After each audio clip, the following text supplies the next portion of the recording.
Hi everyone. Barrister সুমনের পিছনে মুচকি হেসে যিনি ভাইরাল হয়েছেন তিনি আজ প্রকাশ করলেন হাসিয়ে দিচ্ছি না। আমি বুঝি যারা 2 সেকেন্ডে উপরে উঠাতে পারে তারা পরে 1 সেকেন্ডেই নামিয়ে ফেলতে পারে। আমি বুঝতে পেরেছি যারা ব্যারিস্টার সুমনের পেছনে থাকা কে এই তরুণী। আজকে আমরা জানবো কে এই তরুণী, আজকে তার আসল ঘটনা জানবো। যে ব্যারিস্টার সুমনের পিছনে থাকা ওই তরুণী আসলে কে। চলুন এখন আমরা বেশি দেরি না করে দেখে আসি আসলে ওই তরুণী কে। ওই তরুণী নিজেই বলেছেন, কি বলেছেন আজকে আমরা সেটাই শুনবো। চলুন এখন আমরা বেশি দেরি না করে ভিডিওটি দেখে আসি। Hi everyone.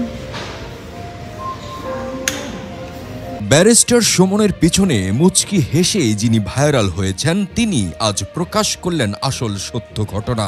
জনতার জাতীয় ক্রাশ হিসেবে উল্লেখ করা হচ্ছে তাকে, যাকে নিয়ে এত হইচই তার কানেও গেছে বিষয়টি। গণমাধ্যমে দেওয়া তার এক প্রতিক্রিয়ায় এই অভিনেত্রী পিয়া বলেন, আমি স্রোতে গা ভাসিয়ে দিচ্ছি না।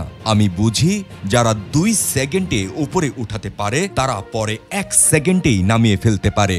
আমি বুঝতে পেরেছি যারা কন্টেন্ট বা রিলস তৈরি করছেন বেশিরভাগই তরুণ যুবক। তাদের আসলে জীবনে এখনো অনেক কিছু দেখার বাকি আছে।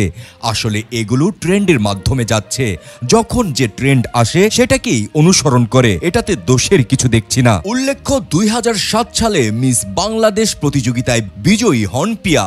কর্মজীবন শুরু করেন র্যাম্প মডেলিং এর মাধ্যমে। বিভিন্ন আন্তর্জাতিক অনুষ্ঠানসমূহে অংশ নিয়েছেন বাংলাদেশের প্রতিনিধি হয়ে। দর্শক, পিয়া জান্নাতুলের হাসিটি আপনাদের কাছে কেমন লেগেছে অবশ্যই আমাদেরকে কমেন্টস করে জানাতে পারেন। আর সবসময় সত্য নিউজ